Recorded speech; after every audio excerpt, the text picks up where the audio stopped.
Mak menyatakan tanda dosa itu diampunkan oleh Allah. Yang pertama, hidayah itu datang bagaikan hujan yang lebat. Kita sentiasa mendapat petunjuk daripada Allah.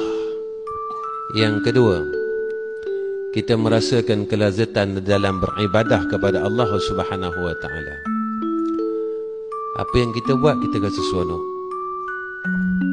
Kita salat, kita rasa seronok. Kita zikir, kita rasa seronok. Kita baca Quran, kita rasa seronok. Kita sembahyang malam, kita rasa seronok. Kita mengajar ini, rasa seronok. Semua kita rasa seronok. Kita buat kerja agama, rasa seronok. Kita duduk dalam majlis ilmu ini, kita rasa seronok. Tandanya dosa kita telah mula diampunkan oleh Allah. Pernah tak kita rasa manis di dalam melakukan ketaatan? Kita beramal dengan Islam, kita rasa manis.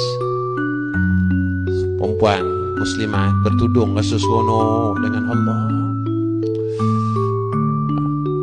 Muslimin beramal dengan Islam rasa seronok dengan Allah. Yang ketiga, Allah meletakkan kita pada tempat-tempat kebaikan. Kita mula berkurang. Allah mula telah menghalang kita kepada tempat-tempat kejahatan. Allah mula letakkan kita pada tempat-tempat kebaikan. Mana tempat kebaikan?